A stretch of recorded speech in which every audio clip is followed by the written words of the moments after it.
दादा बनाम नाना, एक महायुद्ध। गांव को घिसीगी। गांव की बड़ी हवेली में इस बार होली का त्योहार कुछ अलग ही रंग में था। वजह थी दो बुजुर्गों का आमना सामना। दादाजी यानी कि रामलाल शर्मा एक सख्त मिजाज इंसान थे। उनकी ठसक अलग थी।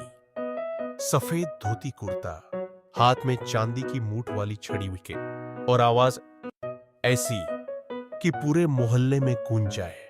दूसरी तरफ थे नाना जी यानी कि गोपाल प्रसाद वर्मा। उनका अंदाज ही निराला था। हमेशा हंसते हंसाते, चुटकुलों के बादशाह और खाने पीने के जबरदस्त शौकीन। लेकिन इस बार मामला कुछ अलग था। युद्ध की घोषणा हुआ यूं कि पूरे परिवार ने तय किया कि इस बार होली गांव में ही मनाई जाएगी। बच्चों की सबसे बड़ी खुशी यह थी कि दादाजी और नानाजी एक ही छत के नीचे होंगे।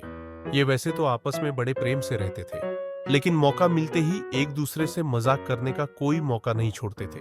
देख लेना, इस बार होली के रंग में मैं तुमसे आगे रहूंगा, दादाजी ने चुनौती दे डाली। नानाजी ने हंसते हुए जवाब दिया, बेटा अब उम्र हो चली है, कहीं रंगों में भीगकर ठंड न लग जाए। बस फिर क्या था, दादाजी को चुनौती मिल चुकी थी और उन्होंने तय कर लिया कि इस बार नानाजी को रंगों की जंग में हराकर ही दम लेंगे। रंगों की साजिश होली के दिन पूरा परिवार सुबह सुबह तैयार था। बच्चों ने पहले से ही पिचकारियां भरकर रखी थी, लेकिन असली खेल तो दादाजी और नानाजी के बीच था। दादाजी ने अपनी टीम तैयार की। उनके साथ थे गांव के बुजुर्ग और कुछ पोते पोतियां। दूसरी तरफ नानाजी की टीम थी। उनके साथ उनके नाती नातिन और कुछ शरारती लड़के। जंग शुरू हुई। दादाजी ने पहले ही वार में गुलाल का अंबार उड़ाया, लेकिन नानाजी भी कम नहीं थे। उन्होंने पानी की पिचकारी निकाल ली। पूरा आंगन हंसी और मस्ती से गूंज उठा। तभी नानाजी ने गुप्त योजना बनाई। उन्होंने गुजिया और ठंडाई में भांग मिला दी। दादाजी ने बेखबर होकर जैसे ही गुजिया खाई, वैसे ही उनका जोश दुगुना हो गया।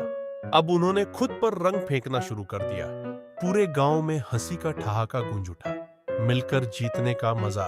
जब रंगों की लड़ाई खत्म हुई, तब दोनों बुजुर्ग एक दूसरे को देखकर जोर जोर से हंसने लगे। चलो भाई तुम जीते, दादाजी ने हंसते हुए कहा। नहीं नहीं, असली जीत तो तब होती है जब हम साथ में होली मनाते हैं, नानाजी बोले। और फिर दोनों ने गले मिलकर होली की शुभकामनाएं दी। पूरा परिवार तालियां बजाने लगा और बच्चों ने नारा लगाया, दादाजी नानाजी दोनों सबसे प्यारे। अंत में उस दिन गांव की होली सबसे यादगार होली बनी। किसी ने हार जीत की परवाह नहीं की, क्योंकि असली जीत प्यार और खुशियों की होती है। और हाँ, दादाजी और नानाजी की ये लड़ाई हर त्योहार में एक नई मस्ती ले आती रही।